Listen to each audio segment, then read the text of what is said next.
গীতাৰ অধ্যায় 18 শ্লোক নম্বৰ 62 ভগৱানে স্বয়ং কৈ আছে যে অৰ্জুন সেই পৰমেশ্বৰৰ শৰণলৈ যোৱা যাৰ কৃপাত পৰম শান্তি আৰু শাশ্বত স্থান অৰ্থাৎ সতলোক প্ৰাপ্ত হ'ব।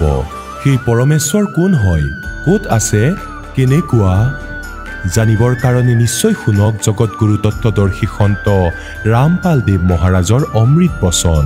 সৰ্বপবিত্ৰ ধৰ্ম পবিত্ৰ শাস্ত্ৰৰ আধাৰত অন্য কোনো শৰীৰ ধাৰণ কৰি আৰু সৎলোকৰ পৰা গতি কৰি ইয়াক নিজৰ মহিমাৰ বাণী নিবচনানি মানে লোকোক্তিৰ মাধ্যমত ক'বলৈ আহে আৰু সেই সময়ত অজ্ঞান অন্ধকাৰ বিয়পোৱা থাকে আৰু পুণ্যাত্মাসকলক জগায়। গতিকে সেই পৰমাত্মাই অন্য ৰূপ ধাৰণ কৰি যজুৰ্বেদ অধ্যায় নম্বৰ 5 মন্ত্ৰ নম্বৰ 1 দুবাৰকৈ কৈছে, অগ্নেয় তনুৰসি পৰমেশ্বৰ আপুনি সশৰীৰে আছে। বিষ্ণুৱে তৱা সোমস্য তনুৰসি সৎলোকৰ পৰা গতি কৰি ধাৰণ পোষণ কৰাৰ উদ্দেশ্যত আমাৰ সকলোৰে লালন পালন কৰাৰ বাবে আমাক পুনৰ যথাৰ্থ জ্ঞানেৰে জড়িত কৰি আমাৰ আত্মাক যথাৰ্থ জ্ঞানেৰে সৎ ভক্তিৰে তৃপ্ত কৰিবলৈ এই পৰমেশ্বৰে সৎলোকৰ পৰা সস্কন্দৰ পৰা সেই দিওলোকৰ পৰা য'ত তেওঁ বসবাস কৰে তাৰ পৰা ইয়ালৈ গতি কৰি আহে। সেইকাৰণে তেওঁৰ পাতল তেজপুঞ্জৰ শৰীৰ হয়। তেওঁ নিজৰ ৰূপক সৰল কৰি আহে। তাতে যিটো সৰল ৰূপ আছে পৰমাত্মাৰ সস্কন্দত সৎলোকত সত্য পুৰুষ ৰূপত অবিনাশী পৰমেশ্বৰৰ ৰূপত সেই কবীৰদেৱৰ এডাল নোমৰ গুৰিৰ শোভা ইমান পোহৰ, কৌটি সূৰ্য মিলাই দিয়ক, কৌটি চন্দ্ৰ মিলাই দিয়ক, তেতিয়াও এডাল নোমৰ গুৰিৰ শোভা পোহৰ ইয়াতকৈ বেছি হ'ব। গতিকে যদি পৰমাত্মা ইমান তেজময় শৰীৰ সহিতে ইয়ালৈ আহি যায় তেন্তে আমি সকলো মানুহৰ চকু বন্ধ হৈ যাব। ইমান পোহৰ এই স্থূল দৃষ্টিয়ে সহ্য কৰিব নোৱাৰে। তেওঁ সন্তসকলে যিসকলৰ দিব্য দৃষ্টি খুলি গৈছে, জ্ঞান দৃষ্টি যিসকলৰ খুলি গৈছে, সেই দিব্য দৃষ্টিৰে এই পৰমাত্মাক চাব পৰা যায়। আৰু যিসকল মহাপুৰুষে স্বয়ং দেখিছে, সাক্ষাৎকাৰ কৰিছে, তেওঁলোকে বৰ্ণনা কৰিছে। গতিকে সেইকাৰণে এই পৰমাত্মাই নিজৰ ৰূপক সৰল কৰি এই কবীৰ দেৱ ঋগ্বেদ মণ্ডল নম্বৰ 9 সূক্ত নম্বৰ 86 মন্ত্ৰ নম্বৰ 27 এই প্ৰমাণেই দিয়া আছে আৰু 26 আৰু 27 এই দুইটাতে এয়াই প্ৰমাণ দিছে যে পৰমাত্মা দিওলোকৰ তৃতীয় পৃষ্ঠত বিদ্যমান, তাতেই বিৰাজমান, তাতে বাস কৰে আৰু তাৰ পৰা তেওঁ পুনৰ গতি কৰি আহে, নিজৰ শ্ৰেষ্ঠ আত্মা ভাল আত্মাক লগ কৰে আৰু তেওঁ নিজৰ ৰূপক সৰল কৰি পাতল তেজপুঞ্জৰ ৰূপ তৈয়াৰ কৰি ইয়ালৈ আহে। আৰু যেনেকৈ আকাশৰ পৰা বিজুলী পৰে, নিজৰ পৰিবলগীয়া ঠাইত য'ত সিহঁতৰ এট্ৰেকশ্যন হয়, আকৰ্ষণ হয়, সেই পদাৰ্থত সেই ধাতুৰ ওপৰত পৰে। যেনেকৈ আগতে কাঁহৰ ধাতুৰ কাঁহী পোৱা গৈছিলে, গতিকে এইবোৰৰ ওপৰত সঘনাই আকাশীয় বিজুলী কাঁহ ধাতুতেই পৰিছিলে যদি ইয়াৰ ডাইৰেক্ট কানেকশ্যনত থাকে। গতিকে সেই প্ৰকাৰে পৰমাত্মাই পূৰ্ণ ব্ৰহ্মই সেই ভাল আত্মাসকলৰ ওপৰত আকৰ্ষিত হৈ তেওঁলোকক লগ কৰে। সৎলোকৰ পৰা গতি কৰি বহুত বিদ্যুততকৈও প্ৰখৰ গতিত তেওঁ আহে আৰু সেই পুণ্য আত্মা ভাল আত্মাসকলক লগ কৰে আৰু তাৰপিছত তেওঁলোকক এই জ্ঞানেৰে পৰিপূৰ্ণ কৰে। গতিকে ইয়াৰ বাবে বিষ্ণুৱে তোৱা সোমস্য তনুৰসি, যিজন পৰমাত্মা হঠাতেই আহে তেওঁক অতিথি বুলি কোৱা হয়। যেনেকৈ কোনো ব্যক্তি অহাৰ তিথি পূৰ্ব নিৰ্ধাৰিত নহয়, তেওঁক অতিথি বুলি কোৱা হয় যে অতিথি আহিলে। গতিকে এনেকৈয়ে পৰমাত্মা হঠাৎ আহি উপস্থিত হয় যেতিয়া অতিথি ৰূপত ইয়ালৈ আহে। গতিকে সেই অতিথি ৰূপত অহাৰ বাবে সেই পৰমেশ্বৰৰ এটা ৰূপ আৰু শৰীৰ আছে। বিষ্ণুৱে তৱা সোমস্য তনুৰসি সকলোৰে ধাৰণ পোষণ কৰাৰ বাবে বিষ্ণৱে মানে সকলোৰে ধাৰণ পোষণ কৰাৰ বাবে তাৱা মানে সেই সমস্যা মানে অমৰ পুৰুষৰ আৰু তনু মানে শৰীৰ আৰু আছি মানে আছে আৰু সেই পৰমাত্মা ইয়াত কিছু সময়ৰ বাবে অতিথি ৰূপত থাকে আৰু যেনেকৈ অতিথি আহে তেনেকৈ এই পৰমাত্মা আকৌ সশৰীৰে গুচি যায় এয়া যজুৰ্বেদ অধ্যায় নম্বৰ 5 মন্ত্ৰ নম্বৰ 1 আপোনালোকক স্পষ্ট কৰিলে আৰু সেই অতিথি ৰূপত প্ৰকট পৰমাত্মাই সকলোৰে পূজ্য হয় আৰু তেওঁ গুৰু সদ্গুৰু ৰূপত কাৰ্য কৰে তেওঁকে পৰমাত্মা তুল্য মানি আৰু তেওঁ হয়ে ভগৱান তেখেতৰে ধ্যান কৰিব লাগে তেখেতৰে পূজা কৰিব লাগে তেওঁ পূজনীয় যজুৰ্বেদ অধ্যায় নম্বৰ 5 শ্লোক নম্বৰ 32 স্পষ্ট কৰিলে যে তেওঁ কবিৰ অংঘাৰী আছি বম্ভাৰী আছি সবৰ জ্যোতি এৰে ধাম আছি তেওঁ সৎ লোকত থাকে সৎ ধামযুক্ত হয় সৎ ধামৰ হয় আৰু তেওঁ সকলো পাপ বিনাশ কৰোতা হয় বম্ভাৰী মানে বম মানে বন্ধন আৰি মানে শত্ৰু বন্ধনৰ শত্ৰু মুক্তিদাতা আমি তেওঁক মুক্তিদাতা বুলি কওঁ তেওঁ মুক্তিদাতা হয় পুণ্যাত্মাসকল ঋগ্বেদ মণ্ডল নম্বৰ 9 সূক্ত 82 মন্ত্ৰ 1 স্পষ্ট কৰিছে আৰু এই সংস্কৃত জনা বিদ্যান বুলি কওঁতা সকলৰ দ্বাৰা অনুবাদিত হয় আৰ্য সমাজৰ আৰ্য প্ৰতিনিধি সভাৰ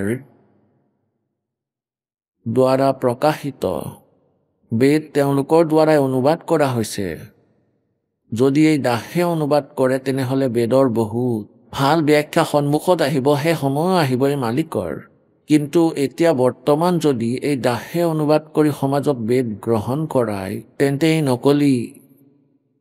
নকলি বিদ্যান যিয়ে মহৰ্ষি দয়ানন্দৰ দৰে নকলি মহৰ্ষিসকলৰ দ্বাৰা ভ্ৰমিত কৰা এই অজ্ঞানতাৰ ভিত্তিতে ক'ব যে ৰামপালে সংস্কৃত নাজানে এওঁনো কি বেদৰ অনুবাদ কৰিব পাৰিব এওঁ সকলো মিছা কৈ আছে এনেকৈ কবিৰ পৰমেশ্বৰক কৈছিলে যে কবিৰে কি জানে বেদ আৰু গ্ৰন্থৰ বিষয়ে পুৰাণৰ বিষয়ে গীতাৰ বিষয়ে এওঁ মিছা কথা কয় এওঁ ব্ৰহ্মা বিষ্ণু মহেশ্বৰৰ বিষয়ে আলোচনা কৰে এওঁ নিজেই নিজকে ভগৱান বুলি কয় গতিকে তেওঁলোকৰ প্ৰভাৱ সেইকাৰণে পৰিল তাতে সেই 600 বছৰ আগতে কাৰণ আমি শিক্ষিত নাছিলোঁ এতিয়া আমি শিক্ষিত আৰু দেৱনাগৰী লিপি আমি বহুত ভালদৰে বুজি পাওঁ সংস্কৃত ভাষাও দেৱনাগৰী লিপিতে আছে শব্দকোষ আমাৰ ওচৰত আছে তত্ত্বজ্ঞান আমাৰ লগত আছে আমি আৰামত এই বেদ যিবোৰ আছে অনুবাদ কৰিব পাৰোঁ কিন্তু ইয়াৰ আগতে পৰমাত্মাই দয়া কৰিছে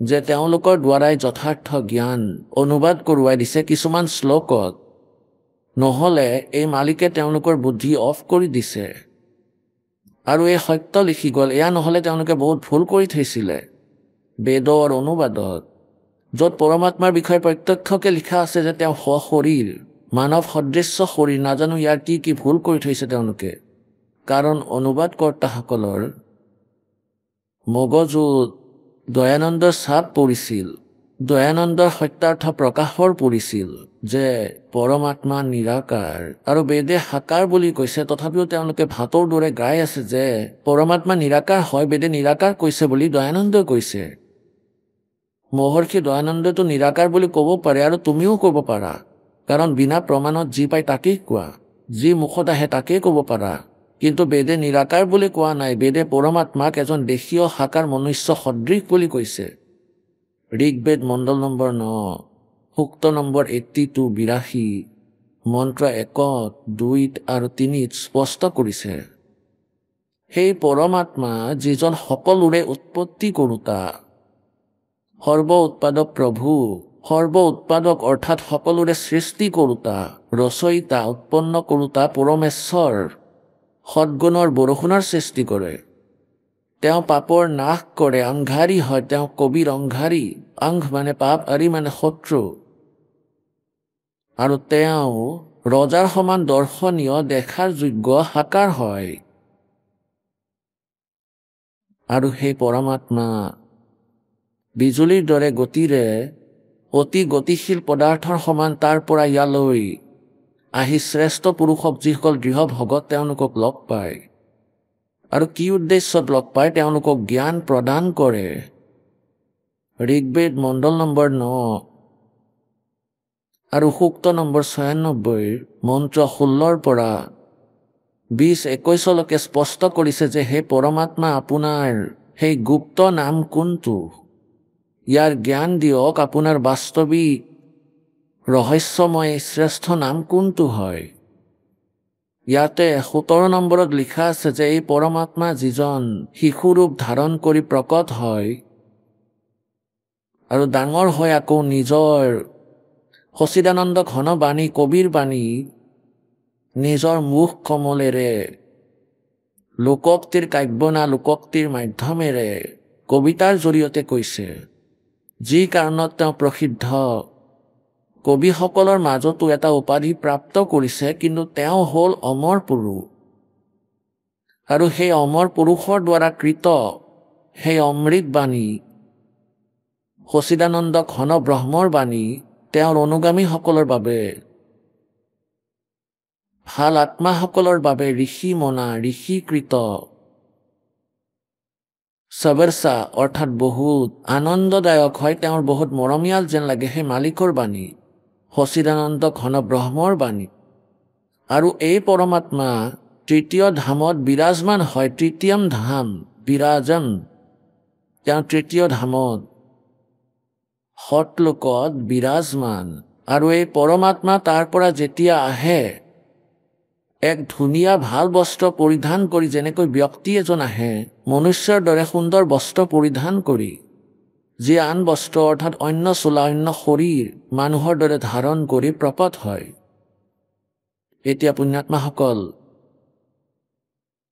আমি পৰমাত্মাক বিচাৰি যুগ যুগ ধৰি লাগি আছো আৰু পৰমেশ্বৰ কবীৰদেৱ অৰ্থাৎ সেই পূৰ্ণ পৰমাত্মা যিজন আমাৰ সকলোৰে মালিক, যাক আমি বিচাৰো, তেওঁ স্বয়ং আহি নিজৰ জ্ঞানো আমাক প্ৰদান কৰি যায়, যথাৰ্থ সমাধানো কয়।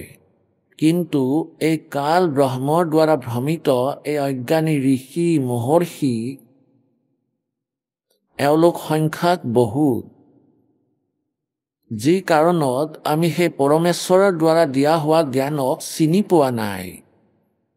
এতিয়া এই পৰমেশ্বৰে আমাৰ ওপৰত কৃপা কৰিছে। এই কলি যুগত অৰ্থাৎ মধ্য যুগত আপোনালোকক মনুষ্য জন্ম দিছে। পুণ্যাত্মাসকলে মনুষ্য জীৱনৰ আৱশ্যকতা একেবাৰেই নাই। যদি আমি ইয়াতে ভক্তি নকৰোঁ, সৎ সাধনা আমাৰ প্ৰাপ্ত নহ'লে হয়, পূৰ্ণ গুৰু নাপালো হয়, গতিকে ইউজলেছ হয় এই মনুষ্য জীৱন। ইয়াত কেৱল আপোনালোকে পাপ একত্ৰিত কৰে, সুখ একো নহয়। আৰু অন্য প্ৰাণীসকলৰ যি জীৱন, তাত কেৱল তেওঁলোকে কৰ্ম ভোগী থাকে আৰু আমি নিজৰ কৰ্মভোগৰ সৈতে আমি আমাৰ কৰ্ম ভৱিষ্যত বনাইও আছোঁ আৰু সঞ্চিত কৰ্মও আমাৰ হৈ আছে, ক্ৰিয়মান কৰ্ম আমাৰ হৈ আছে, যিবোৰ সঞ্চিত কৰ্মত এড হ'ব। আৰু অন্য প্ৰাণীয়ে কেৱল নিজৰ সঞ্চিত কৰ্মৰে প্ৰাৰব্ধ প্ৰাপ্ত কৰি ভুগি আছে। আৰু মনুষ্য জীৱনত আমি যিবোৰ ক্ৰিয়মান কৰ্ম কৰি আছোঁ, ইয়াৰ একাউণ্ট হৈ যায় আৰু আমাৰ সঞ্চিত কৰ্মত এয়া একত্ৰিত হয়। যদি মনুষ্য জীৱনত আমাৰ সৎভক্তি নাই, তেন্তে মনুষ্য জীৱনৰ একেবাৰে আৱশ্যকতা নাই। পুণ্যাত্মাসকল, আমি জ্ঞানহীন, তত্ত্বজ্ঞানহীন। হ'ব পাৰে মানুহে কম্পিউটাৰ বনাই লৈছে, আকাশত বিমানো এৰি দিলে, কিন্তু পৰমাত্মাৰ মহিমা তেওঁলোকে 0.01 বুজি পাব নোৱাৰে আৰু কেতিয়াও নুবুজেও। ঠিক আছে, আমি এইবোৰক বহুত ডাঙৰ উপকৰণ বুলি ভাবোঁ, কিন্তু মনুষ্য জীৱনত এইবোৰৰ কোনো মূল্য নাই। এতিয়া পৃথিৱী ইমান মনুষ্যৰ বাবে পৃথিৱী সৰু হোৱা নাই আৰু ইয়াত কোনো বস্তুৰে অভাৱ নাই। আমাৰ ভিতৰত এটা এনেকুৱা ৰোগৰ সৃষ্টি কৰি ৰাখিছে এই কালে যে আমি সামান্য বস্তুতে ধৈৰ্য ধৰিব নোৱাৰোঁ। 3 লোক চেতৰ পতলা হিয়ে মানে ভোগী খচিয়া। আৰু পৰমাত্মাই আহি আমাক বুজায় যে তুমি অলপতে অৰ্থাৎ ইচ্ছাবোৰক কম কৰি জীয়াই থাকিবলৈ শিকা, তেওঁ সেইকাৰণে স্বয়ং এটা জীৱন জনসাধাৰণৰ নিজ হাতেৰে কৰ্ম কৰোৱাই নিৰ্বাহ কৰি দেখুৱাইছে। এটা এক্সাম্পল কোট কৰে, এটা উদাহৰণ দি যায় যে তুমি এনেকৈ থাকা, তুমি গোটেই জীৱন বৰবাদ কৰি আছা মনুষ্য জীৱনক। ঘৰ বনালে, ফ্লেট বনালে, ওপৰত বনাই লৈছে, চতুৰ্থ মহলা, ষষ্ঠ মহলা আৰু বহুত বনালে, আৰু তাৰপিছত কেতিয়াবা মৃত্যু হৈ গ'ল। আকৌ সেই গলিত ঠেলা হেঁচা খাই ফুৰিছে, কুকুৰ হৈ ঠেলা হেঁচা খাই আছে। গতিকে আমাক এয়া মনত পেলাই দিয়ে, কালি যে তোমাৰ বুদ্ধি ভ্ৰষ্ট কৰা হৈছে, তোমাৰ বুদ্ধিৰ যি প্ৰেৰণা, যি তোমাৰ এনাৰ্জি, সেয়া ফুল ঠাইত ৱেষ্ট হৈ আছে, ব্যৰ্থ কৰাই আছে, ৱেষ্ট কৰাই আছে। আপোনালোকক কেৱল 2খন ৰুটি লাগে, দুবেলাৰ বাবে আহাৰৰ প্ৰয়োজন মালিকে দিব। परमात्मा कहते हैं घरता 3.5 हाथ गणाता 4.25 और कह कबीर अधिका गहे ताको नहीं विचार। আমাৰ শৰীৰ মানুহৰ 3.5 হাত দীঘল হয়, লাগিলে জুখি চাওক, সৰু হওক বা ডাঙৰেই হওক। আমাৰ এই হাত ইমানখিনি কোৱা হয়। এই 3.5 হাত দীঘল আপোনালোকৰ শৰীৰ। গতিকে পৰমাত্মাই কয়, লাগিলে আপোনালোকে বিচনাত শুৱক নাইবা পৃথিৱীত, লাগিলে সিংহাসনত, আপোনালোকক শুবলৈ 1 হাত বহল, ইয়াতকৈ বেছি কাৰোৰে হ'বই নোৱাৰে নিজৰ হাতৰ, আৰু 3.5 হাত দীঘল। घरता 3.5 हाथ और गणाता 4.25। ইয়াতকৈ বেছি আৱশ্যকতা নাই। কোৱাৰ ভাৱে এইটো যে এটা কোঠালি, পাকঘৰ, লেট্ৰিন, বাথৰুম, বাৰাণ্ডা আপোনালোকৰ বাবে ছাফিচিয়েণ্ট। আৰু যদি ইয়াতকৈ বেছি ওপৰত লাগে তেনেহ'লে এটা বেছি কোঠালি লওক। কিন্তু আমি অধৈৰ্যশীল হৈ গৈছোঁ। আমাকতো সম্পূৰ্ণ কোঠালিৰ প্ৰয়োজন, সন্মুখতো লাগে আমাক। আৰু তাৰ বাবে কিহৰ প্ৰয়োজন? 2 নম্বৰী কামৰ প্ৰয়োজন। আৰু 2 নম্বৰী কাম কৰিলেতো পাপ একত্ৰিত হ'বই, এই কোঠা ইয়াতেই ৰৈ যাব। আৰু তাৰপিছত সেই যাৰ যাৰ পৰা ঘোচ লৈ লৈ আৰু বিনা কাৰণতে কিছুমান নিচা পাপত মিহলাই যিবোৰ টকা সম্পত্তি একত্ৰিত কৰিছে, সেইবোৰতো ইয়াতেই থাকি যাব। ইয়াৰ প্ৰতিফলহে তেওঁ ভুগিব লাগিব। কাৰোবাৰ গৰু হ'ব আৰু তেওঁৰ কঁকালত লাথ মাৰিব। যাৰ পৰা পইচা আগতে লৈ ৰাখিছে তেওঁ গৰু বনাই কাম সিদ্ধি কৰিব আৰু ইয়াৰ জৰিয়তে নিজৰ গোটেইখিনি পইচা গোটাব, আগৰ হিচাপ সম্পূৰ্ণ কৰিব। এনেকৈয়ে গতিকে পৰমাত্মাই আমাক এয়া মনত পেলাই দিব বিচাৰে যে তুমি নিজৰ ভৰিত নিজেই কুঠাৰ মাৰি আছা। আপোনালোকে কেৱল ইমানখিনিয়ে জানি থৈছে যে মোৰ মনুষ্য জীৱন এই কাৰণে হৈছে যে বিবাহ হ'ব, সন্তান হ'ব, আৰু তাৰপিছত মই ডাঙৰ ঘৰ বনাম, কাৰ ল'ম, ডাঙৰ পোষ্ট প্ৰাপ্ত কৰিম অথবা ভাল বিজনেছ কৰিম। এয়া কিবা কাম হ'ল জানো এই মনুষ্য জীৱনৰ? যেতিয়া আপোনালোকৰ এই চকুৰ চানি সমাপ্ত হৈ যাব, অপাৰেশ্যন হৈ যাব এই অজ্ঞানৰ, আপোনালোকে চাব পৰমাত্মাৰ এই বাণীয়ে আপোনালোকৰ হৃদয়ত ঠাই বনাই ল'ব। सर्व सोने की लंका होती रावण से रणधीरम, एक पलक में राज विराजे जम के पड़े जंजीर। भक्ति बिना क्या होते हैं ये भरम रहा संसारे, रति कंचन पाया नहीं रावण चलती बार। সৰ্বসোণৰ লংকা আছিলে, কেনেকুৱা কুবুদ্ধি আছিলে।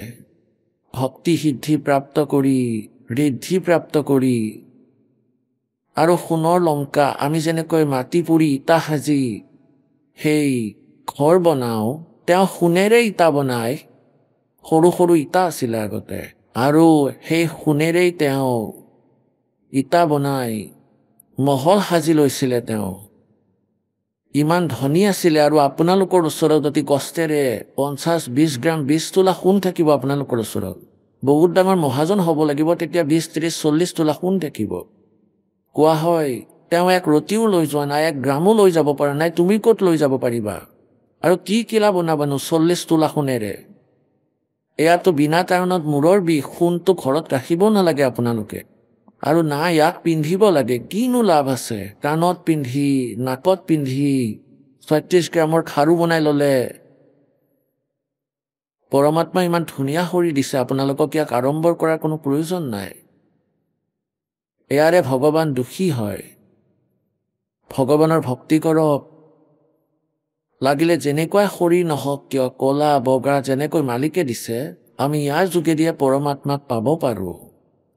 इस काया का गर्व ना करियो के काला के गोरा रे, और बिना भजन कुछ काम नहीं आवे,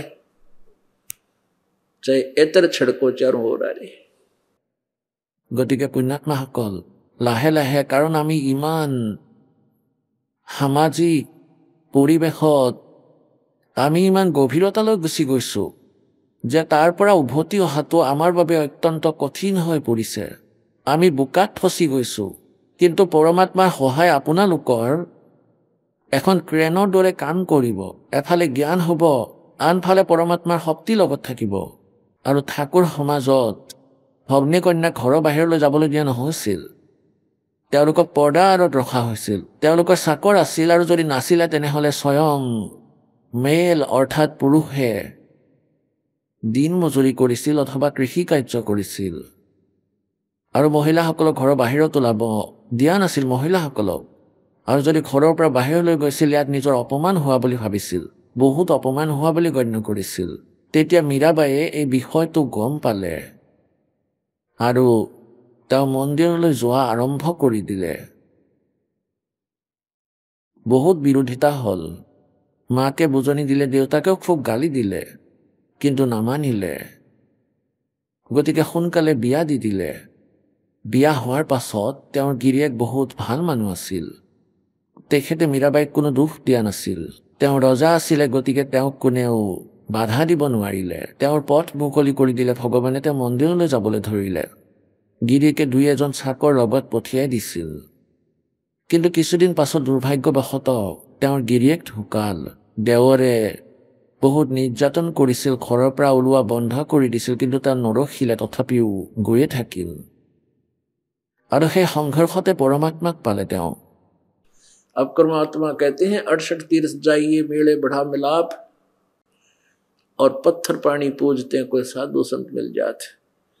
এদিনাখন মীৰাবাই গৈ আছিলে মন্দিৰলৈ। रस्ते में परमात्मा कहते हैं सौछल सिद्धर मैं करूं अपने जन के काज। কবিৰ পৰমেশ্বৰ দেৱ আৰু ৰবিদাস দেৱ সাধাৰণতে একেলগে থাকিছিল। তাতে সৎসংগ কৰি আছিল। সেই পথৰ কাষত যি পথেৰে মীৰাবাই মন্দিৰ গৈছিল, সেইদিনা মীৰাবাইয়ে সেই সৎসংগ শুনিবলৈ পালে। তেওঁৰ ধাৰণা সলনি হ'ল। পৰমাত্মাই তাতে লীলা কৰিছিল, কাৰণ তেওঁ নিজৰ মৰমৰ আত্মাসকলক উদ্ধাৰ কৰিব বিচাৰিছিল। তেওঁ সপ্তাহত 2-2, 3 দিন সৎসংগ কৰিছিল। আৰু পাছত মীৰাবাই সৎসংগত যাবলৈ ধৰিলে। তেওঁৰ দেৱৰে তেওঁক মৰাৰ বহু চেষ্টা কৰিছিল, বিষ খুৱাইছিল, কিন্তু নমৰিলে। বিষৰ পিয়লাটো এনেকৈ পি খাইছিলে, একো বস্তুৰ সৈতে নিমিলোৱাকৈ। আৰু মীৰাবাইক মাৰিবলৈ সাপ পঠিয়াইছিল গহনা আভূষণৰ বক্সত। যেতিয়া মীৰাবাইয়ে আভূষণৰ বাকচটো খুলিলে, তেতিয়া সেই তাল সাপটো আভূষণ অৰ্থাৎ গহনাত পৰিণত হৈছিল। তৎসত্বেও সেই দেওৰে ককায়েকৰ মৃত্যুৰ পাছত ৰজা হৈ গৈছিল। সি তাৰ অসন্মান হোৱা বুলি ভাবিছিল যে বিধৱা নবৌৱেকে সৎসংগলৈ যায়, ৰাতিও যায়। সন্মান হানি হ'ল। মাৰিবলৈ বিচাৰিলে এইক মাৰি পেলাওঁ, ইমান ভয়ংকৰ এই লোকলাজ। কিন্তু যাৰ ওপৰত প্ৰভুৰ হাত আছে, কোৱা হয় যা কৰা কেঁচা ইয়াৰ মাৰ চিকে নাকো আৰু বাল না বাকাৰ কৰ সকে জংগ বেৰি। গতিকে মীৰাবাই, ধ্ৰুৱ প্ৰহ্লাদ, তেওঁলোকৰ ইতিহাস চাওক। যাৰ লগত পৰমাত্মা আছে, তেওঁৰ কোনেও ক্ষতি কৰিব পৰা নাই। গতিকে শেষত যেতিয়া তেওঁৰ মাকে ক'লে যে মীৰাবাই সৎসংগলৈ যোৱা এৰি দিয়া, সমাজে আমাৰ বহুত নিন্দাজনক কথা কয়, তেতিয়া মীৰাবাইয়ে কৈছিল যে सत्संग में जाना मेरा ना छूटे, चाहे जल के मरो संसार। অৰ্থাৎ আমি এই অৱস্থাত আহিব লাগিব যদি ভগৱানৰ দ্বাৰা লাভান্বিত হ'ব বিচাৰোঁ। 2 দিনতে আহা অথবা 10 দিনতে আহা, আৰু যদি অধিক সময় ব্যৰ্থ কৰি আহা, তেন্তে কি হ'ব? সমাজ আপোনাৰ লগত থাকিব। কাৰণ আমি যে পথেৰে খোজ কাঢ়ি আছোঁ, সেই পথ আটাইতকৈ শ্ৰেষ্ঠ আৰু সহজ পথ, মাৰ্গ। ইয়াৰে মুক্তিও লাভ হ'ব, ঘৰত সুখো হ'ব, পৰমাত্মাৰ সহযোগো লাভ কৰিব।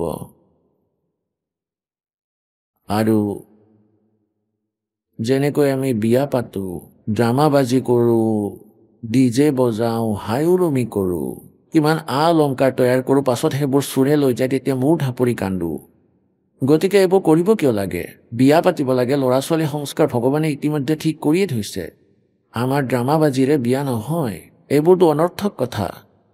গোটেই পৰিয়ালে নাচিবলৈ ধৰিলে, বেশ্যাবোৰে নাচিছিল, যিসকল কুখ্যাত মহিলা আছিল আৰু আজি মুকলিকৈ নাচি আছে। লাজ নাইকিয়া হৈছে, মান মৰ্যাদাৰ নাশ হৈছে। আৰু তাৰপিছত ঠিকাদাৰ হৈ আছোঁ আমি বৰ সন্মানীয়। বাপেকে নাচে, জীয়েকে নাচে, তেওঁৰ ঘৈণীয়েকে নাচে, ককায়েকে নাচে, আৰু আন সকলোৱে নাচে, আৰু মুকলিকৈ ৰাস্তাত। নিৰ্লজ্জতাৰ অন্ত পৰিছে। আৰু আকৌ এই ডিজে বজাই হাই উৰুমি কৰে। সাধাৰণভাৱে বিয়া পাতক ল'ৰা ছোৱালীয়ে, সংস্কাৰ দিব লাগে, দি দিয়ক। বচনেৰেই ছোৱালীক বিয়া দিয়ে, বচনেৰে, যে আমি আমাৰ সন্তানক আপোনাৰ সন্তানৰ হাতত গতাই দিলোঁ, হৈ গ'ল। 4-5 জনক মাতি খানা খুৱাও, সাধাৰণভাৱে হ'ব লাগে, হালোৱা বনাওক, ক্ষীৰ বনাওক, কিন্তু সেয়া বেলেগ কথা। কিন্তু এয়া এই উদ্দেশ্যেৰে নহয়, কেতিয়াবা আলহীৰ বাবে আমি এনেও ভাল খাদ্য বনাওঁ, সেই উদ্দেশ্যেৰে। আৰু ল'ৰা ছোৱালী বিয়া দি দিয়ক, তাতে ফাল্টু একোৱেই নকৰিব। একো ফৰ্মেলিটি নহয়, মনত ঠাই নাই, লওঁতাই এয়া ভাবক যে মই নিজৰ ওপৰত একো বোজা নাৰাখোঁ, ঋণ নাৰাখোঁ। আৰু ভগৱানে, পৰমাত্মাই নিজৰ সন্তানক যি দিবলগীয়া আছে, সেয়া তেওঁলোকৰ ভক্তিৰ প্ৰতিফলত তেখেতে একো এটাই নাৰাখিব, পৰমাত্মা লগতেই থাকিব। গতিকে এতিয়া যেনেদৰে বিয়া পাতি আছে, এনে বহু প্ৰমাণ পোৱা যায়। প্ৰথম দিনা নাচি বাগি আছিল, পিছদিনা দৰা পক্ষ গ'ল, বাটতে দুৰ্ঘটনা হ'ল, সেই দৰা ঢুকাল, মৃত্যু হ'ল। এতিয়া প্ৰথম দিনাটো নাচি বাগি আছিল, হাই উৰুমি কৰিছিল, মদ খাইছিল, ড্ৰামাবাজি কৰি আছিল, আৰু এতিয়া মূৰ ঢাপৰি কান্দি আছে। গতিকে পৰমাত্মাই আমাক বাৰে বাৰে সোঁৱৰাই দিয়া সাধু সন্তও কয়, जैसे नानक साहब जी कहते हैं, ना जाने काल की कर डारे किस विध डल जा पासावे, और जिनाते सरते मौत खुड़क दी उनानु केड़ा हासावे। আমি নিচাত আছোঁ। আমাৰ ওপৰত ত্ৰিগুণময়ী মায়াৰ সাংঘাতিক প্ৰভাৱ আছে, যাৰ ফলত আমাৰ ওপৰত ইমান বাধা আহি পৰিছে, ইমান নিচা হয়। আমি নাজানো যে কাইলৈ কি প্ৰলয় আহিব পাৰে, কাইলৈ যিকোনো হ'ব পাৰে। আমি ভাবি আছোঁ আমি নমৰোঁ, আৰু যিসকলৰ আজি মৃত্যু হৈছে তেওঁলোকে আগতে জানিছিল নেকি যে আমাৰ এনেকৈ ইমান সোনকালে মৃত্যু হ'ব? পুণ্যাত্মাসকলে সৎসংগৰ এই যি এণ্টিবায়'টিক, এই বচন, ইয়াৰ জৰিয়তে নিচা নাথাকিব। আৰু যাৰ নিচা দূৰ নহয়, তেওঁ ব্যৰ্থ সাধনা কৰি আছে, তেওঁ বিনা কাৰণতে ইয়ালৈ আহি আছে। যাৰ হৃদয়ত এইবোৰ কথাৰ সমাৱেশ হোৱা নাই, যিসকলৰ এয়া উপলব্ধি হোৱা নাই যে মই কৰিবলৈ কি আহিছিলোঁ, কৰি কি আছোঁ, এতিয়াও কুঅভ্যাসত লিপ্ত হৈ আছে, নিয়ম ভংগ কৰি আছে, সমাজক দেখি আকৌ সেইফালেৰে খোজ দি আছে, তেন্তে আপোনাৰ এই নিচা দূৰ হোৱা নাই।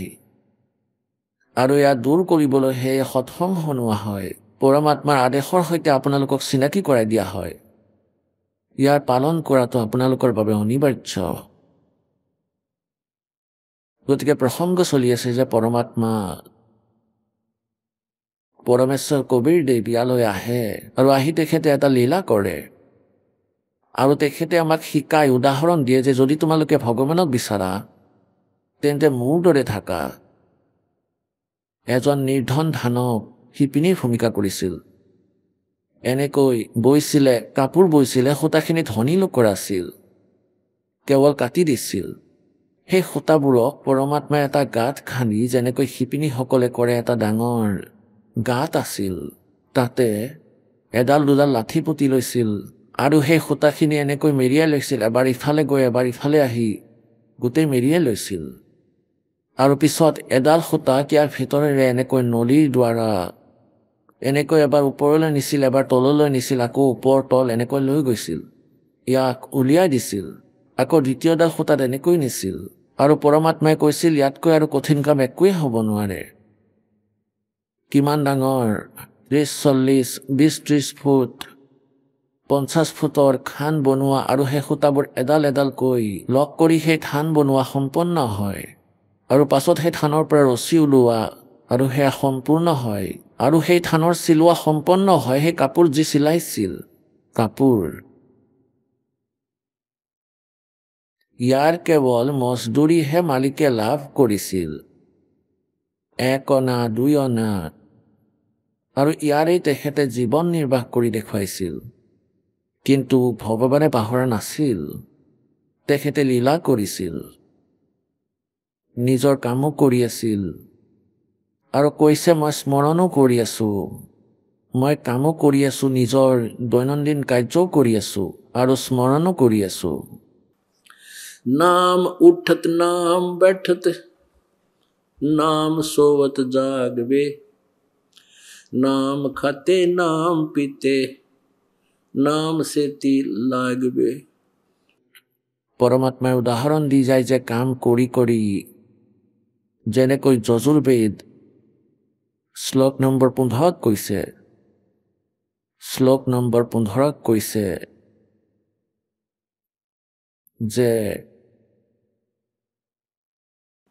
ओम करतो समर किलबे समर करतुम समर। কাৰণ ওম নাম হ'ল ব্ৰহ্মৰ আৰু বেদত কেৱল ব্ৰহ্মৰ পূজাৰ বিধিৰ কথাহে ক্লিয়াৰ কৰা হৈছে। শ্ৰীমদ ভাগৱত গীতা 4 বেদৰ সাৰাংশ, তাত কৌৰদত অধিক আছে আৰু শ্ৰীকৃষ্ণত প্ৰৱেশ কৰি ব্ৰহ্মই গীতাটো এই কথাই কৈছে আৰু বেদতো এয়াই লিখা আছে। গতিকে তাতে এয়া লিখা আছে যে যিয়ে মোৰ সাধনা কৰে, যেনেকৈ গীতা অধ্যায় নম্বৰ 8 শ্লোক নম্বৰ 13 কোৱা হৈছে যে ओम इति एकाक्षरम ब्रह्म व्यवहारन माम अनुसमरण ये प्रयाति तजन देहम सयाति परमाम गतिम। মান ব্ৰহ্ম, মোৰ ব্ৰহ্মৰ এটা ওম অক্ষৰ আছে, নাথিং এলছ, আৰু যিয়ে ইয়াৰ অন্তিম উশাহলৈকে দেহ ত্যাগ কৰাৰ সময়তো স্মৰণ কৰি যায়, অৰ্থাৎ শেষ নিশ্বাসলৈকে অভ্যাস কৰি থাকি ইয়াৰ স্মৰণ কৰে, सयाति परमाम गतिम। তেওঁ মোৰ এই ওমৰ পৰা লাভ কৰা শান্তি প্ৰাপ্ত কৰে, সেই গতি লাভ কৰে। আকৌ শ্ৰীমদ ভাগৱত গীতাৰ অধ্যায় নম্বৰ 17 শ্লোক নম্বৰ 23 কোৱা হৈছে যে সচিদানন্দ ঘন ব্ৰহ্ম, যি শ্ৰীমদ ভাগৱত গীতাৰ অধ্যায় নম্বৰ 8 শ্লোক নম্বৰ 1 অৰ্জুনে সুধিছে যে কিম তৎ ব্ৰহ্ম, সেই তৎব্ৰহ্ম কোন, যাৰ বিষয়ে আপুনি 7ম অধ্যায়ৰ 29 নম্বৰ মন্ত্ৰত শ্লোকত গীতাত কৈছে যে সেই তৎব্ৰহ্মৰ বিষয়ে জানি সমগ্ৰ আধ্যাত্মিক জ্ঞান বুজি পোৱাৰ পিছত প্ৰাণীয়ে কেৱল জৰা আৰু মৰণৰ পৰা মুক্তি পোৱাৰ প্ৰযত্ন কৰে। গতিকে তেওঁ সুধিছে 8ম অধ্যায়ৰ 1ম মন্ত্ৰত শ্লোকত গীতাত অৰ্জুনে যে কিম তৎব্ৰহ্ম, তেন্তে সেই তৎব্ৰহ্ম কোন যিজন আপোনাৰ পৰা ভিন্ন। তেওঁৰ বিষয়ে গীতাৰ জ্ঞানদাতাই কৈছে যে 3য় শ্লোকৰ 8ম অধ্যায়ত যে তেওঁ পৰম অক্ষৰ ব্ৰহ্ম। গতিকে সেই পৰম অক্ষৰ ব্ৰহ্মই সাধনা কৰিবলৈ যি মন্ত্ৰৰ কথা কৈছে 17 নম্বৰ অধ্যায়ৰ 23 নম্বৰ শ্লোকত के ओम तत्सत इति निर्देश है ब्रह्मण त्रिविध समर्थ ब्राह्मणा तेन वेदा च यज्ञ विहिता पुरा।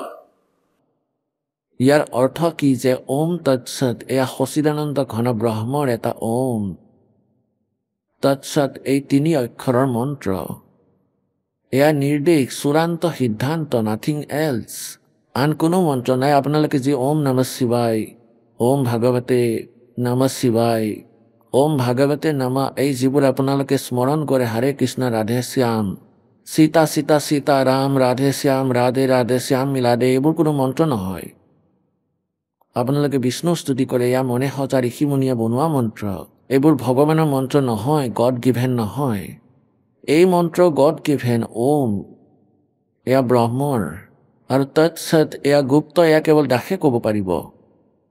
পৰমাত্মা পূৰ্ণ ব্ৰহ্মই এই 2টা মন্ত্ৰ ইয়ালৈ আনি দিছে, আৰু এয়া কেৱল তেওঁৰ বিশেষ ভক্তক, দৃঢ় ভক্তক পৰমাত্মাই প্ৰদান কৰে, ইয়াক ক্লিয়াৰ কৰে, আৰু এই মন্ত্ৰ আনক দান কৰাৰ আদেশো তেওঁই দিয়ে। আৰু তেওঁৰ আদেশৰ অবিহনে যদি কোনোৱে এতিয়া বৰ্তমানত কৰে, কাৰণ এতিয়া এইবোৰ ক্লিয়াৰ কৰি দিছে, যদি কোনোবাই স্বয়ং গুৰু হৈ মন্ত্ৰ প্ৰদান কৰে, তেন্তে তেওঁ মানৱ সমাজৰ শত্ৰু হ'ব, কাৰণ তেওঁ অনাধিকাৰী। এজন অনাধিকাৰীৰ পৰা যদি আপুনি ড্ৰাইভিং লাইচেন্স বনায়, তেন্তে ইয়াৰে গাড়ী চলাই চাওক, চাব কি হয়। আৰু এই মালিকক প্ৰাপ্তি কৰা হ'ল মানৱ জীৱনৰ এক সফলতা, আৰু মাজতে শত্ৰুবোৰে প্ৰভুত্বৰ ভোকত, মহাৰাজ উপাধিৰ খ্যাতিৰ লোভত আৰু টকা পইচা একত্ৰিত কৰাৰ লোভত এই দুষ্ট আত্মা গুৰু সাজি বহে, আৰু ভগৱানৰ সেই মৰমীয়াল আত্মাবোৰক মালিকৰ পৰা 100 মাইল দূৰ কৰি দিয়ে, কাৰণ সেই জীৱন বৰবাদ হৈ যায়। নাজানো ক'ত আকৌ জন্ম হ'ব তেওঁৰ। সেই মানুহবোৰৰ জীৱন বিনাশ হৈ যায়। গতিকে ওম তৎসৎ এয়া 3 অক্ষৰৰ মন্ত্ৰ। ওম তৎসৎ এয়া কোনো জপ নহয়। কিছু অজ্ঞানী সন্তই ওম তৎসৎ হৰিয়ম তৎসৎ আকৌ হৰি লগাই লৈছে। হৰিয়ম তৎসৎ জপ কৰা। সিহঁত সম্পূৰ্ণ অজ্ঞানী, ইহঁতৰ জ্ঞান নাই। ইহঁতে আপোনাৰ জীৱন ধ্বংস কৰি আছে আৰু লগতে সিহঁতে নিজৰ জীৱনো ধ্বংস কৰি আছে। ওম হ'ল ব্ৰহ্মৰ জপ, আৰু তেওঁক পৰব্ৰহ্ম কোৱা অথবা অক্ষৰ পুৰুষ কোৱা। এয়া গুপ্ত, এই সাংকেতিক, এই অৰিজিনেল মন্ত্ৰৰ বিষয়ে দাসে ক'ব। আৰু সৎটো সাংকেতিক, কাৰণ গীতাৰ জ্ঞানদাতা এই মন্ত্ৰৰ সৈতেও পৰিচিত। সেয়েহে তেওঁ গীতাৰ অধ্যায় নম্বৰ 4 শ্লোক নম্বৰ 36 কৈছে যে যি জ্ঞান 4ৰ্থ অধ্যায়ৰ 32 নম্বৰ শ্লোকত আপোনালোকক কৈছো যে সচিদানন্দ ঘন ব্ৰহ্ম ব্ৰহ্মণে মুখে, সচিদানন্দ ঘন ব্ৰহ্মৰ বাণী অতি বিস্তাৰিতভাৱে অনুষ্ঠানৰ তথ্য দিয়া হৈছে। এয়া তত্ত্বজ্ঞান। এই তত্ত্বজ্ঞানৰ বিষয়ে তুমি তত্ত্বদৰ্শী সন্তৰ ওচৰত গৈ জানি লোৱা। সেই তত্ত্বদৰ্শী সন্তই তোমাক সেই পৰমাত্মাৰ তত্ত্বজ্ঞান দিব। ইয়াৰ দ্বাৰা স্পষ্ট হৈছে যে গীতাৰ জ্ঞানদাতা অল্পজ্য, তেওঁৰ পূৰ্ণ মন্ত্ৰৰ জ্ঞান নাই, তেওঁৰ সম্পূৰ্ণ মুক্তিমাৰ্গৰ জ্ঞান নাই। সেয়েহে অপশ্যন এৰি দিছে সেই তত্ত্বদৰ্শী সন্তৰ বাবে। তেওঁৰ বিৱৰণ দিছে যে তত্ত্বদৰ্শী সন্ত কেনে হ'ব। গীতাৰ 15 নম্বৰ অধ্যায়ৰ মন্ত্ৰ নম্বৰ 1 যে ওপৰফালে শিপা আৰু তলপিনে শাখা প্ৰশাখা থকা এয়া ওলোটাকৈ ওলমি থকা সংসাৰূপী বৃক্ষ, আৰু এই গছজোপাৰ আটাইবোৰ শাখা প্ৰশাখা কোন কোন প্ৰভু, এই সকলোবোৰ ছন্দক ভিন্ন ভিন্নকৈ কৈ দিব তত্ত্বদৰ্শী সন্তই স্ববেদবিদ। আৰু তেওঁ কোন আছিল? স্বয়ং কবীৰদেৱ কবিৰ চাহেব, যি চন 1398 জেঠ সুদি পূৰ্ণিমাত সতলোকৰ পৰা ইয়ালৈ আহিছিল। এটি শিশুৰ ৰূপ ধাৰণ কৰিছিল। তেওঁৰ লীলাময়, তেওঁ লীলা কৰিছিলেই ঠিক এনেকৈ কৰে যাৰ সাক্ষী বেদে দিছে, নিজ চকুৰে দেখা সন্তই কৈ আছে। তেওঁ যেতিয়া আহি পদুম ফুলৰ ওপৰত শিশুৰূপ ধাৰণ কৰিছিল, পাছত এহাল নিঃসন্তান দম্পতীয়ে তেওঁক তুলি লৈ গৈছিল।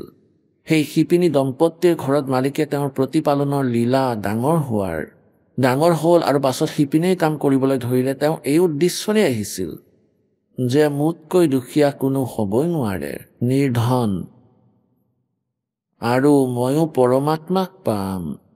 গতিকে আপোনালোকে পৰমাত্মাৰ কিছু ভক্তি কৰক, মোক নকল কৰক, মোৰ অনুসৰণ কৰক। এই মোহ মায়াত আকৃষ্ট হৈ নিজৰ জীৱন বিনষ্ট নকৰিব।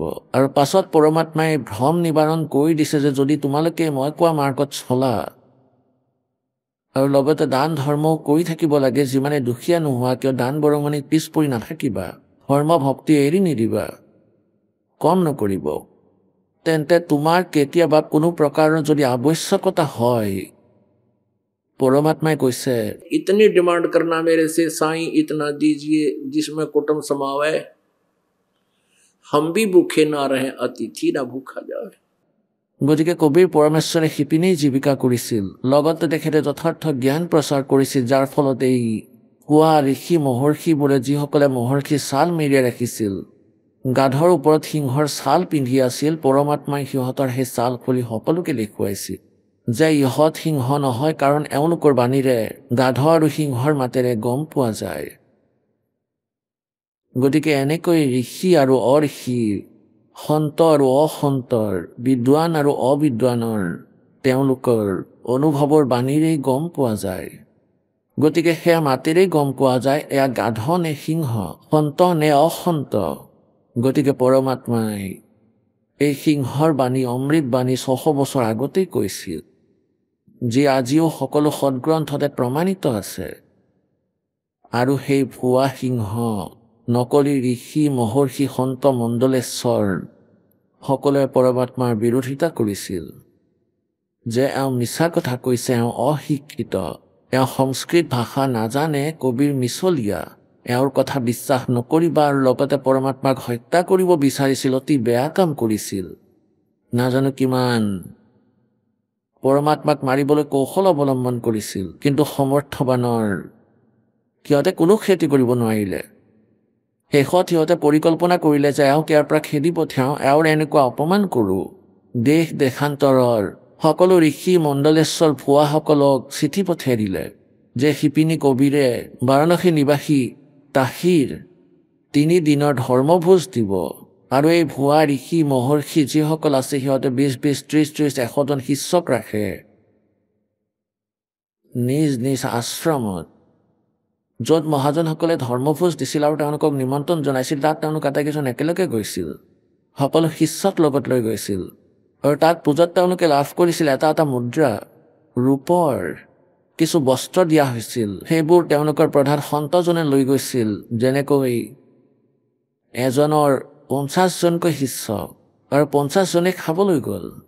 পূজন সকলোৱে কৰিলে, সকলোকে এটা টকা আৰু কাপোৰ দিয়া হৈছিল প্ৰত্যেককে। কোনো কোনো মহাজন এনে থাকে যে প্ৰতি ভোজনত ৰাতিপুৱা আৰু সন্ধিয়া দুয়োবাৰে দিছিল। গতিকে তেওঁলোকে লোভতে সকলো শিষ্যক লগত লৈ সেই ধৰ্মভোজত উপস্থিত হৈছিল। এনেদৰে পৰমাত্মাৰ সৈতে সিহঁতে অত্যাচাৰ কৰিলে যে নিচা প্ৰচাৰ কৰি দিলে যে কবিৰে ধৰ্মভোজ দিব আৰু 3 দিনলৈ দিব, আৰু প্ৰত্যেক ভোজনৰ পাছত এখন দোহৰ দিব। দোহৰ হ'ল এবিধ কম্বল, যেনেকৈ আজিকালি ভাল 1-2 হাজাৰ টকীয়া কম্বল, এনেকুৱাই দোহৰ আছিল। ইয়াক কপাহী সূতাৰে তৈয়াৰ কৰা হৈছিল। দোহৰ বহুত মজবুত আছিল, ফেচতকৈও মোটা। ফেচ দেখিছে চাগে আপোনালোকে, তাতকৈও ভাল আছিল, বহু ভাল। আৰু এটা আশ্ৰাফী প্ৰতিদিনাই দিব, এটা আশ্ৰাফী সোণৰ, অৰ্থাৎ এইবোৰ 1 তোলা 10 গ্ৰামৰ হয়। কি আচৰিত! এনেকৈ লিখি সকলোলৈ দিলে আৰু সকলোৱে নিজৰ শিষ্যক লৈ আহিল। 18 লাখ লোভীয়া ব্যক্তি একত্ৰিত হ'ল। আৰু পৰমাত্মাই কি কৰি আছিল, যেনেকৈ এমাহত অথবা এসপ্তাহত 1 টকা পাৰিশ্ৰমিক পালে, আৰু তেওঁৰ নিজৰ ঘৰৰ বাবে প্ৰয়োজন আছিল 8 অনাৰ। এসপ্তাহত 8 অনাৰে ভোজন আদি কাম হৈ গৈছিল। গতিকে 8 অনাৰে ভোজন লৈ আনিছিল, আৰু বাকী যি 8 অনা বাচিছিল ইয়াৰে ধৰ্মভোজ কৰি দিছিল। সঞ্চয় কৰা নাছিল। আমাক উদাহৰণ দিছিল পৰমাত্মাই।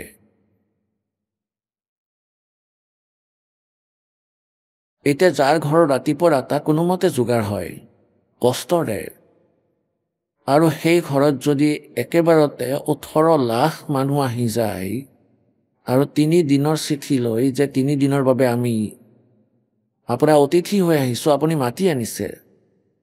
যেতিয়া পৰমাত্মাই গম পালে, এতিয়া তেখেতে আমাক উদাহৰণ দিছে যে আপুনি সাহস নেহেৰুৱাব যেতিয়া আপোনাৰ ওপৰত এনেকুৱা বিপদ আহে, আৰু যদি আপুনি নিয়মত চলি থাকে আৰু সৎ ভক্তি কৰি থাকে। কোৱা হৈছে তেন্তে মই কৰি দেখুৱাম তোমালোকক ভগৱানে কি কি কৰে।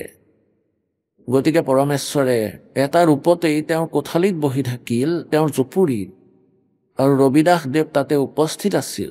যেতিয়া ৰবিদাস দেৱে গম পালে যে এনেকুৱা ঘটনা সংঘটিত হৈছে, তেতিয়া পৰমেশ্বৰে ক'লে, ভগত বহা, দুৱাৰখন বন্ধ কৰি দিয়া, আমি ঘৰৰ বাহিৰ নাযাওঁ। তেওঁলোকে আমাৰ লগত ধেমালি কৰিলে। 18 লাখ মানুহ আহিছে আৰু 3 দিনৰ চিঠি লৈ 3 দিন ধৰি ধৰ্মভোজ হ'ব। পৰমেশ্বৰ সতলোকলৈ গ'ল। এটা ৰূপত তেওঁ ইয়াতে বহি থাকিল, আৰু আন এটা ৰূপত সচখণ্ডত সতলোকলৈ গ'ল, আৰু তাৰ পৰা 9 লাখ গৰু। তেতিয়া দিনত গৰুৰ পিঠিৰে কঢ়িয়াই বস্তু বাহিনী লৈ যোৱা হৈছিল, যেনেকৈ গাধৰ জৰিয়তে কঢ়িওৱা হয়, আৰু সেই গৰুবোৰৰ জৰিয়তেই ট্ৰেন্সপৰ্টেশ্যন হৈছিল, যেনেকৈ আজিকালি ট্ৰেন্সপৰ্টেশ্যন হয় ট্ৰাকেৰে। গতিকে তেতিয়া গৰুৰে হৈছিল। তাৰপিছত গৰু গাড়ীৰ প্ৰচলন হ'ল। গতিকে যেনেকৈ গৰুবোৰৰ এজন বঞ্জাৰে আছিল, বিজনেছমেন, এওঁলোকক বঞ্জাৰে বুলি কোৱা হৈছিল। তেওঁলোকে শ গৰু ৰাখিছিল, আৰু প্ৰতিটো গৰুৰ পিঠিত 1 কুইণ্টল ওজন কঢ়িয়াই লৈছিল। আৰু শ শ গৰুক এটাক আনটোৰ লগত বান্ধি লৈ এটা গৰুক ধৰি খোজ কাঢ়ি গৈছিল। লগত আৰু 10-20 জন মানুহ ৰাখিছিল। এনেকৈ এওঁলোকক বাঞ্জাৰা বুলি কোৱা হৈছিল। গতিকে বাঞ্জাৰাৰ ৰূপ ধাৰণ কৰি কেশৱ নামেৰে কবিৰ পৰমেশ্বৰে নিজে নিজে বাৰাণসীত গৈ প্ৰকট হ'ল। 18 লাখ মানুহে অপেক্ষা কৰি আছিল খাদ্য সামগ্ৰী অহা নাই।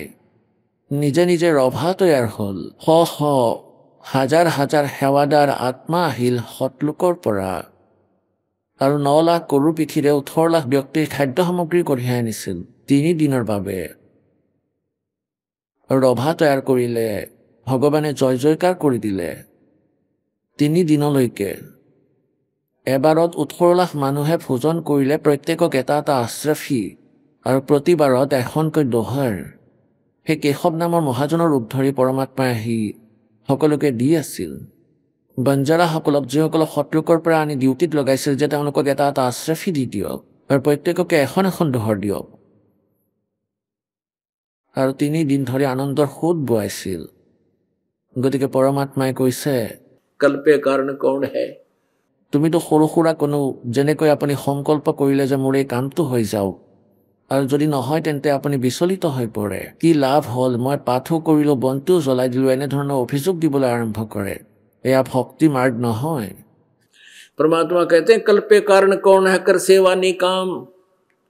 তুমি নিস্বাৰ্থভাৱে কৰি যোৱা পূজা কৰা মই যেনেকুৱা সাধনা কৈছোঁ, और मन इच्छा फल देवेगा जो पड़े जनिते काम। এতিয়া তাতে ধনী ব্যক্তিৰ কাম আছিল। 18 লাখ মানুহক 3 দিনলৈকে ৰজায়ো ৰুটি খুৱাব নোৱাৰিব। যিমানে ডাঙৰ মহাজন নহওক কিয় সেই মহাজনেও কৰিব নোৱাৰিব।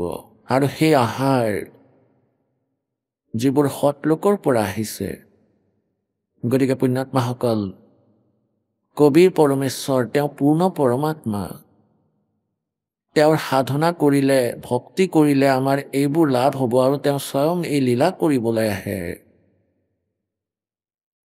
এতিয়া প্ৰসংগ চলি আছে যে 4খন বেদে এই পৰমাত্মাৰ বিষয়ে সাক্ষী দি আছে যে আহক আমি এতিয়া সেই শ্ৰদ্ধালুসকলৰ অনুভৱবোৰ জানো, যিসকলে জগতগুৰু তত্ত্বদৰ্শী সন্ত ৰামপাল দেৱ মহাৰাজৰ পৰা দীক্ষা প্ৰাপ্ত কৰিছে তথা তেওঁৱেই কোৱা ভক্তি মাৰ্গ এওঁলোকে অৱলম্বন কৰি আছে। নমস্কাৰ ছাৰ। নমস্কাৰ ছাৰ, কি নাম আপোনাৰ?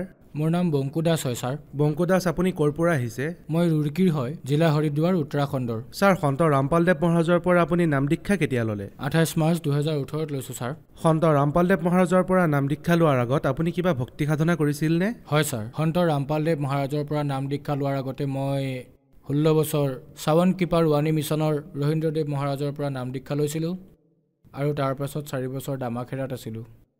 আৰু তেওঁলোকে যি সাধনা কৰিছিলে সেই সাধনা কৰিছিলোঁ। সেই সাধনা কৰাৰ পাছতো আমাৰ ওপৰত বিপদেই আহি আছিলে। ছাৰ, তেন্তে কিয় আপুনি সন্ত ৰামপালদেৱ মহাৰাজৰ শৰণলৈ আহিলে? ছাৰ, মই সন্ত ৰামপালদেৱ মহাৰাজৰ শৰণলৈ আহিলোঁ। মোৰ এজন মিত্ৰ আছিলে যিজন চাৱন কৃপা ৰোৱানী মিছনত আছিলে। তেওঁ সন্ত ৰামপালদেৱ মহাৰাজৰ পৰা নাম দীক্ষা লৈছিলে আৰু যেতিয়া মই তেওঁক যোগাযোগ কৰিলোঁ তেতিয়া মোক এখন জ্ঞান গংগা নামৰ কিতাপ দিলে আৰু ক'লে যে এখন পঢ়া আৰু তোমাৰ ঘৰত যিবোৰ সমস্যা হৈ আছে, মানে কেৱল সন্ত ৰামপালদেৱ মহাৰাজে পূৰ্ণ সন্ত হয় যিয়ে তোমাক পৰিত্ৰাণ দিব পাৰে। তেতিয়া মই সেই জ্ঞান গংগা কিতাপখন পঢ়িলোঁ। তেতিয়া অলপ এনেকুৱা লাগিল যে একো নাই ইয়াত, কাৰণ দামাখেৰাত কৈছিলে যে এজন সন্ত আছে যিজনে শাস্ত্ৰ পঢ়ি পঢ়ি সকলোকে শুনায় আৰু তেওঁ এনেকুৱা ধৰণৰ অনুৰাগ সাগৰৰ ভিতৰত খেলি মেলি কৰি অদলা বদলি কৰি থৈছে। তেতিয়া মই ভাবিলোঁ যে এওঁ সঁচাকৈ বেয়া। তেতিয়া মই সেই ভকতজনকো ক'লোঁ যে আপুনি ভুল কৰি আছে, কাৰণ আমি দুটা একে মিছনতে আছিলোঁ। চাৱন কৃপা ৰোৱানী মিছনত আমি 2জন আছিলোঁ। তেওঁতো গুচি গ'ল সন্ত ৰামপালদেৱ মহাৰাজৰ শৰণলৈ আৰু মই দামাখেৰালৈ গ'লোঁ। তাৰপিছত তেওঁ ক'লে যে ভাই, আপুনি সন্ত ৰামপালদেৱ মহাৰাজৰ শৰণলৈ আহক, আপোনাৰ যিবোৰ সমস্যা আছে সেইবোৰ ইয়াতেহে সমাধান হ'ব আৰু ক'তো নহয়। তেতিয়া মই ক'লোঁ যে ভাই, আপুনি ভুল দিশত গৈছে। মই ক'লোঁ যে আপুনি দামাখেৰালৈ আহক, এইটোৱে প্ৰকৃত স্থান, মানে যি কবিৰ চাহেবে কৈ গৈছিলে যে দামাখেৰাই হৈছে প্ৰকৃত স্থান।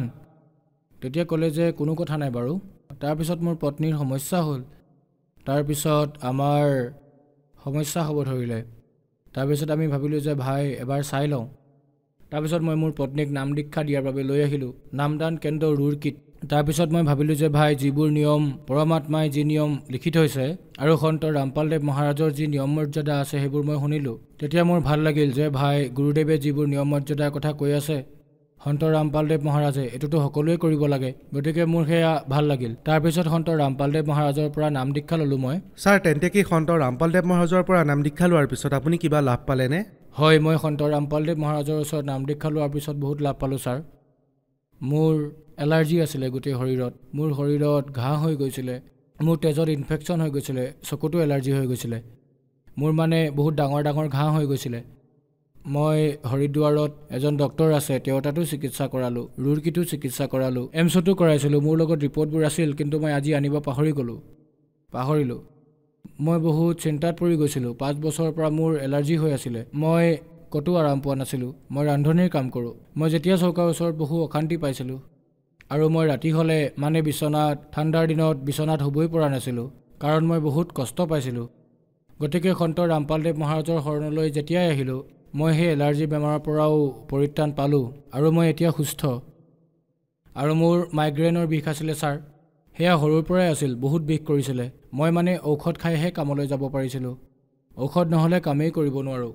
চৌকাৰ ওচৰত বহিলে এটাতো এলাৰ্জিয়ে অশান্তি দিছিলে আৰু লগতে মাইগ্ৰেইনৰ বিষ, ইফালে ঘৰৰো খৰচ আছে, মানে ঘৰৰ আৰ্থিক পৰিস্থিতি ইমানেই বেয়া হৈ গৈছিলে, 5 লাখ টকাৰ ধাৰ হৈ গৈছিলে ছাৰ ঘৰত। মানে ইমানবোৰ সমস্যা আছিল। মোৰ পত্নীক অপাৰেশ্যন, আনফালে ভূত বাধা ঠিক কৰাবলৈ লৈ গৈছিলোঁ ছাৰ।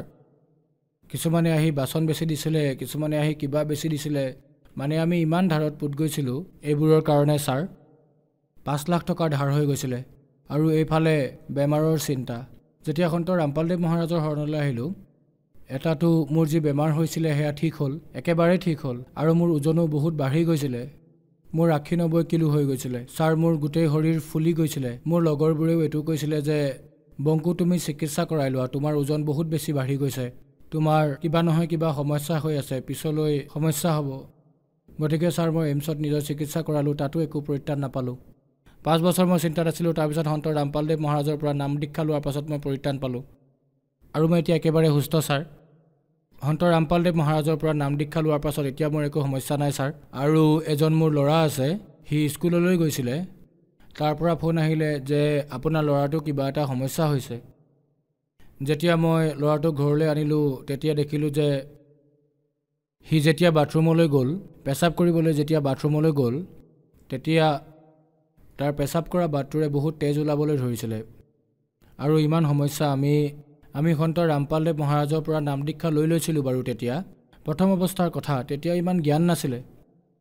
তেতিয়া আমি ভাবিলোঁ যে ভাই ব'লা, এতিয়া যি অৱস্থা হৈছে গতিকে কটাবই লাগিব চাগে, দেখাই লওঁ ডক্টৰক। যেতিয়া আমি ডক্টৰক দেখালোঁ তেতিয়া ডক্টৰে টেষ্ট লিখিলে কিবা কিবি, আমি ডক্টৰে কোৱা টেষ্টবোৰ কৰালোঁ হেমন্ত ডক্টৰৰ তাত। টেষ্টবোৰ কৰাৰ পিছত আমি যেতিয়া ডক্টৰক সেইবোৰ দেখালোঁ তেতিয়া তেওঁ ক'লে যে ভাই ল'ৰাটোৰ কিডনীত ইনফেকশ্যন হৈছে আৰু সেইটো শুকাই যাবলৈ ধৰিছে, তাৰ চিকিৎসা দীঘলীয়াকৈ কৰাব লাগিব, মানে ইয়াৰ স্থায়ী চিকিৎসাটো নাই। তথাপিও আমি চেষ্টা কৰোঁ, মানে আমাৰ দ্বাৰা যিমান হয় আমি চিকিৎসা কৰাম। গতিকে ছাৰ এই সমস্যা বাঢ়ি গৈ থাকিল, বহু মাহলৈকে চিকিৎসা হ'ল। চিকিৎসাৰ বাবে আমাৰ পইচাও বহুত খৰচ হ'ল। এনেওতো আমাৰ আৰ্থিক স্থিতিও বহুত দুৰ্বলেই আছিলে, আমাৰ পইচাৰ সমস্যা আছিলে। তাৰপিছত আমি ভাবিলোঁ যে সন্ত ৰামপালদেৱ মহাৰাজক পৰমাত্মাক প্ৰাৰ্থনা জনাম। তাৰপিছত আমি সন্ত ৰামপালদেৱ মহাৰাজক প্ৰাৰ্থনা জনালোঁ। প্ৰাৰ্থনা জনোৱাৰ পিছত তাৰ পৰা আদেশ আহিল যে ভাই কাইলৈ তোমালোকে আহি সন্ত ৰামপালদেৱ মহাৰাজে যি কয় তাকে কৰিবা। পৰমাত্মাক প্ৰাৰ্থনা জনোৱাৰ পিছত তাৰপিছত আমি আকৌ দেখালোঁ, আকৌ টেষ্ট কৰালোঁ কিছুদিনৰ পিছত। তাৰপিছত যি ৰিপৰ্ট আহিলে সেয়া নৰ্মেল আছিল ছাৰ। ডক্টৰে ক'লে যে কোনো সমস্যা নাই, এতিয়া যি ৰিপৰ্ট আহিছে সেয়া নৰ্মেল আহিছে, এতিয়া শক্তিৰ বাবে ঔষধ খুৱাব পাৰা। কিন্তু আমি একো ঔষধ নল'লোঁ ছাৰ। ডক্টৰে কৈছিলে যে ছাৰ ই আৰু কেতিয়াও ঠিক নহ'ব, ইয়াৰ কিডনীটো এনেকৈ থাকিব। তাৰপিছত আমি সন্ত ৰামপালদেৱ মহাৰাজৰ চৰণলৈ আহিলোঁ আৰু তেওঁৰ ওচৰত আমি প্ৰাৰ্থনা জনালোঁ। এতিয়া মোৰ ল'ৰাটো সম্পূৰ্ণ সুস্থ ছাৰ, সকলোবোৰ নৰ্মেল। মোৰ ল'ৰাটো এতিয়া একেবাৰে সুস্থ, সি স্কুললৈ যায়, কোনো সমস্যা নাই, না কিবা ঔষধ খাবলগীয়া হৈছে ছাৰ। সন্ত ৰামপালদেৱ মহাৰাজৰ পৰা নাম দীক্ষা লোৱাৰ পাছত আমি বহুত লাভ পালোঁ। লাভ ইমান পালোঁ যে যদি ক'ব আৰম্ভ কৰোঁ সময় শেষ হৈ যাব, কিন্তু লাভ খোৱা শেষ নহ'ব। লাভ বহুত পালোঁ ছাৰ, পৰমাত্মা শৰণত অহাৰ পাছত বহুত লাভ পালোঁ ছাৰ। আপুনি ইয়াৰ ৰিপৰ্ট চাব পাৰে। এয়া মোৰ 9 বছৰীয়া ল'ৰা ৰোহিত। মই যি তাৰ টেষ্টবোৰ কৰাইছিলোঁ সেয়া এতিয়া নৰ্মেল। ডক্টৰে কৈছিল যে সি কেতিয়াও ভাল নহ'ব, তাৰ কিডনীটো তেনেকৈয়ে থাকিব। ইয়াৰ কিডনীটো একেবাৰে শুকাই গৈছিলে ছাৰ।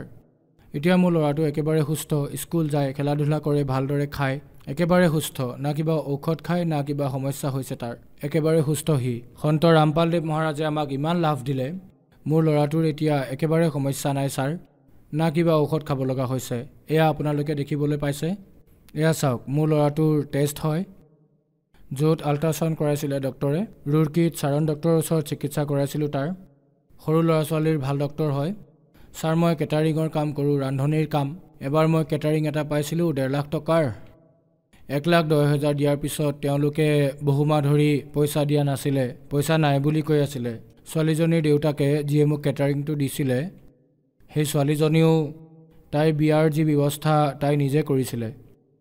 তাই ভায়েক আৰু দেউতাকে মদ খায়, বহুত বেয়া অৱস্থা আছিলে, পইচাৰ একো ব্যৱস্থা কৰিব পৰা নাছিলে। আৰু মোৰ ইমান বেয়া অৱস্থা হৈছিলে, মোৰ 1,40,000 টকা ফচি গৈছিলে। মই কি কৰোঁ? মই বহুত কষ্টৰে কেটাৰিংটো খুলিছিলোঁ, পৰমাত্মাই দয়া কৰিছিলে আৰু সেই কেটাৰিঙৰ কামটো পাইছিলোঁ, কিন্তু পইচা নাপালোঁ। তাৰপিছত আমি সন্ত ৰামপালদেৱ মহাৰাজক প্ৰাৰ্থনা জনালোঁ যে ভাই পৰমাত্মাই যি কৰিব ভালেই কৰিব। তাৰপাছত সন্ত ৰামপালদেৱ মহাৰাজক প্ৰাৰ্থনা জনোৱাৰ পিছত মই ক'লোঁ যে মোৰ 1,40,000 টকা ফচি আছে আৰু পোৱা নাই। তেওঁলোকে কৈ আছে যে আমাৰ লগততো নাই, আমি ক'ৰ পৰা দিম। তাৰপিছত তাৰ পৰা আদেশ আহিল যে কালি গম ল'বা, পৰমাত্মাই দয়া কৰিব।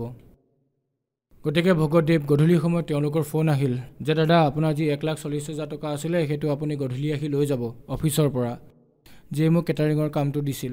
ছাৰ মই তালৈ গ'লোঁ, 5 বজাৰ ওচৰা ওচৰিত তেওঁ মোক 1,40,000 টকা এটা দিলে। এইটো এটা লাভ পালোঁ মই। পৰমাত্মাই পলে পলে লাভ দিয়ে, পলে পলে পৰমাত্মাই ৰক্ষা কৰে। আৰ্থিক স্থিতি বহুত বেয়া আছিল ছাৰ, মানে ঘৰত খোৱা লোৱাটো অসুবিধা আছিল। এটা সময়ৰ মানে এসাঁজৰ বাবে খাব পৰা বস্তু আছিল। ঘৰত বহুত সমস্যা আছিল, আমাৰ বহুত ধাৰো আছিল। মই সকলোৰ পৰা ধাৰ লৈছিলোঁ আৰু আমাৰ লগত যিমানবোৰ বস্তু আছিল, বাচন বৰ্তন সকলোবোৰ বেছি দিব লগা হৈছিল। আৰু পৰমাত্মা সন্ত ৰামপালদেৱ মহাৰাজৰ শৰণলৈ অহাৰ পাছত মানে ছাৰ মই আমাৰ সম্পৰ্কীয় যিমানবোৰ মানুহ আছে তেওঁলোকক সহায় কৰিব পৰা হ'লোঁ পইচা দি। পৰমাত্মাই বহুত লাভ দিলে, এতিয়া কোনো সমস্যা নাই। পৰমাত্মাৰ শৰণলৈ আহি এতিয়া সকলো ঠিক আছে ছাৰ, আৰু কোনো সমস্যাও নাই। পৰমাত্মাৰ শৰণলৈ অহাৰ পাছত আমি বহুত লাভ পালোঁ আৰু পৰমাত্মাই বহুত দয়া কৰিলে। ছাৰ সন্ত ৰামপালদেৱ মহাৰাজৰ পৰা নাম দীক্ষা লোৱাৰ পিছত আপুনি বহুত লাভ পালে। সন্ত ৰামপালদেৱ মহাৰাজে এখন পৰিয়াল ৰক্ষা কৰিলে। ছাৰ আপোনাক আজি বহুত শ্ৰদ্ধালুৱে চাই আছে, যিসকল পৰিয়াল বহুত দুখত আছে, তেওঁলোকক আপুনি কি ক'ব বিচাৰিব? ছাৰ এই ডাকৰ এই প্ৰাৰ্থনা যে সন্ত ৰামপালদেৱ মহাৰাজ পূৰ্ণ পৰমাত্মা কবীৰদেৱ ভগৱানৰ স্বৰূপ, তেওঁ পৃথিৱীলৈ আহিছে আৰু আমাক জ্ঞান বুজাই আছে। জ্ঞান পৰমাত্মাৰ গোটেই সংসাৰতে বিয়পি আছে। পৰমাত্মাৰ জ্ঞান শুনক। পৰমাত্মাৰ আপুনি যদি অনুষ্ঠান চাই, পৰমাত্মাই শাস্ত্ৰ অনুকূল সাধনাবোৰৰ কথা কয়। সন্ত ৰামপালদেৱ মহাৰাজে কয় যে তোমালোকে যিবোৰ সাধনা কৰি আছা সেইবোৰ ভুল হয়। সাধনা শাস্ত্ৰ অনুসাৰে যদি সাধনা কৰা তেতিয়াহে লাভ পাবা। গতিকে পৰমাত্মাৰ শৰণলৈ আহক আৰু নিজৰ কল্যাণ কৰাওক। আপোনালৈ, সমগ্ৰ সংসাৰবাসীলৈ, ভাই ভনীসকললৈ এইটোৱেই প্ৰাৰ্থনা। সন্ত ৰামপালদেৱ মহাৰাজৰ শৰণলৈ কেনেকৈ আহিব পাৰি? সন্ত ৰামপালদেৱ মহাৰাজৰ শৰণলৈ ছাৰ টিভি চেনেলত এডাল হালধীয়া শাৰী আহে, তাতে কিছুমান নম্বৰ আহে পৰমাত্মাৰ সন্ত ৰামপালদেৱ মহাৰাজৰ আশ্ৰমৰ। সেই নম্বৰত আপুনি ফোন কৰি আপোনাৰ নিকটৱৰ্তী নামদান কেন্দ্ৰ যি আছে আপুনি গম ল'ব পাৰিব আৰু আপুনি পৰমাত্মাৰ পৰা নাম লৈ নিজৰ কল্যাণ কৰাব পাৰিব ছাৰ। ধন্যবাদ ছাৰ। সচ্চাই।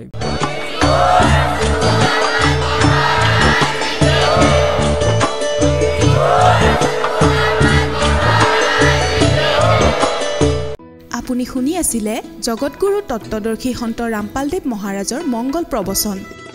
অধিক জানিবৰ বাবে ভিজিট কৰক আমাৰ ৱেবছাইট www.jagatgururampalji.org।